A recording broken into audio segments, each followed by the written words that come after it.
We begin tonight with breaking news. IU men's basketball coach Mike Woodson has told the university that he wants to step down as the team's head coach. All of this comes in the midst of has been a brutal stretch for the Hoosiers. Dom joins us in studio tonight to break down that decision. Yeah, a decision most certainly wasn't made lightly by either party, right? It seems like a very mutual decision, but one maybe not that surprising either, given the current state of basketball in Bloomington as it stands right now. We received a statement from IU Athletics Director Scott Dolson around 4 o'clock.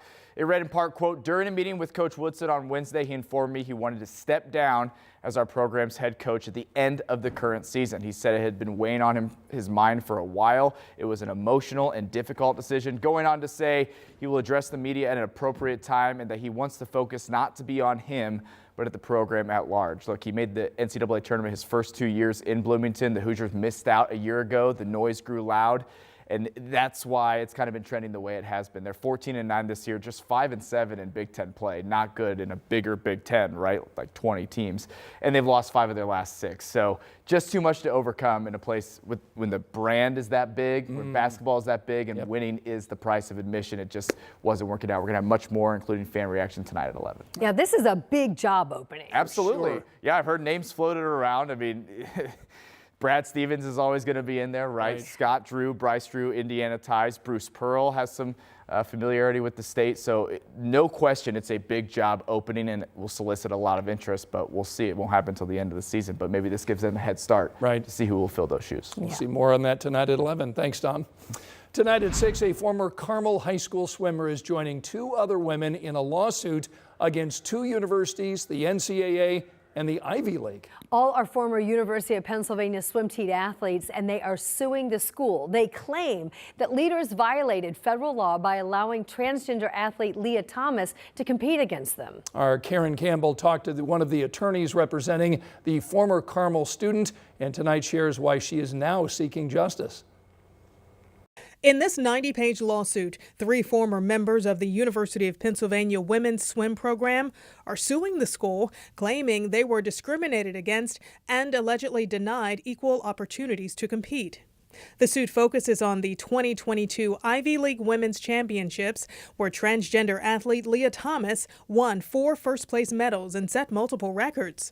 Others mentioned in the suit include the NCAA, the Ivy League, and Harvard University. Their dreams were broken, shattered by having to compete against a male. Attorney Bill Brock is one of 3 attorneys representing the women. The Independent Council on Women's Sports is funding the lawsuit. They show the women filing the suit as Carmel resident Grace Estabrook, who grew up swimming for Carmel Swim Club, Margot Kazarowski of New Jersey, and Ellen Holmquist of Connecticut. We want the rightful placements of all the women that competed restored. That means if their lawsuit is successful, Thomas's record would be vacated. The University of Pennsylvania nominated Leah Thomas for the NCAA Woman of the Year award.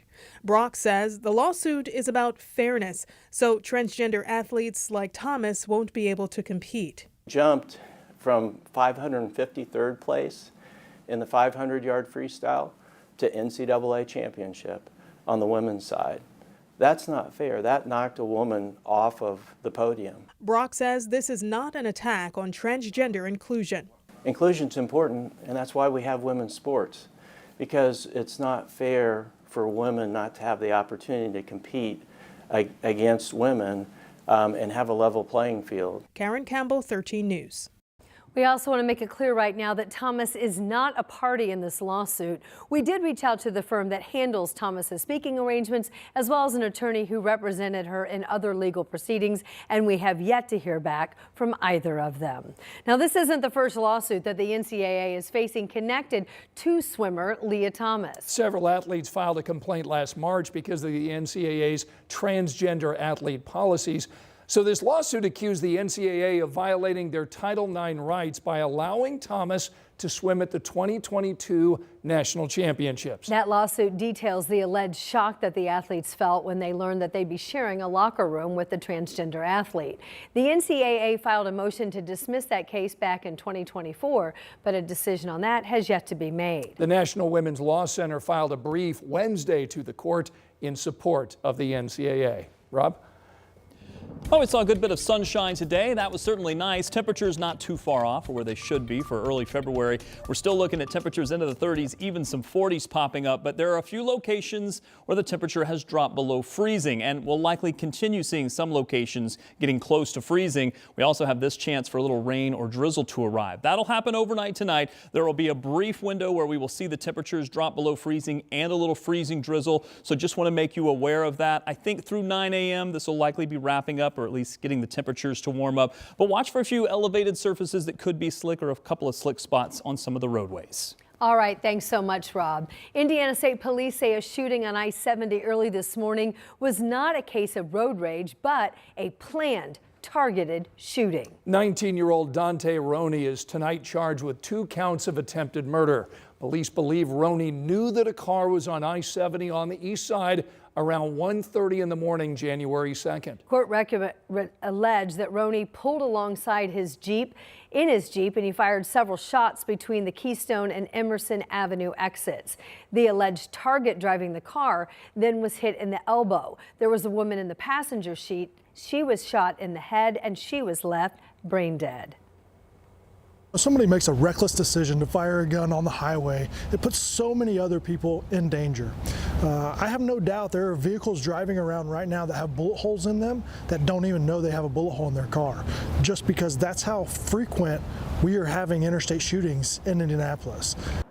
Last year, state troopers investigated 70 shootings on interstates across Indianapolis. Protecting some of Indiana's most vulnerable kids. That's what one Indiana state lawmaker why they want to put cameras in all rooms for special ed students. Our State House reporter Emily Longnecker talked about that issue with Representative Becky Cash for our weekly political show, Crossroads Politics.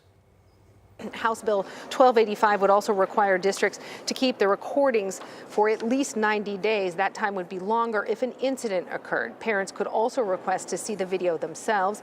The bill also requires schools to have one person on staff who's trained to de-escalate a situation with a student in hopes that the student would not have to be restrained or put in one of these seclusion rooms. Cash says the bill isn't just about protecting students with special needs.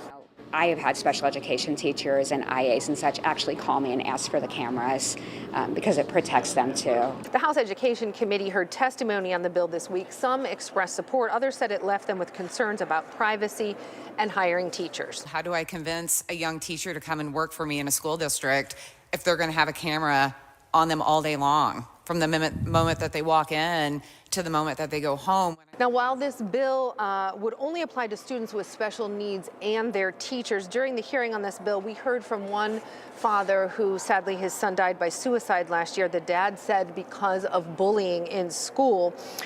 His son was not a student with special needs, and what was very emotional testimony, this father talked about how he believes more cameras in schools could have saved his son Sammy's life. I am here for every student and every one of us. And the fact that I sit here and listen to the word funding so many times sickens me as a father that has lost my child. All I hear is funding, funding, funding. Please tell me, how much is my child's life worth? Now, the committee did not vote on this bill this week. It just heard testimony. Representative Cash told me that's because some language needs to be tightened up, but this bill likely could get a vote next week. You can watch all the highlights from the State House on Crossroads Politics at 10 o'clock Sunday morning. It's also streaming on demand over on WTHR+. That's our free download that you can find in the App Store. David is an example of someone that came from a normal background that went and made a really special career and legacy for himself. David Letterman is a Who's Your Favorite? And now you can book a stay at his childhood home. It's a story you'll only see here on 13, and it's still ahead. Rob? We're also talking about the weekend forecast, which does include some rain. There's a sneak peek for you, but I'm going to walk you through this hour by hour in our future track. It's coming up.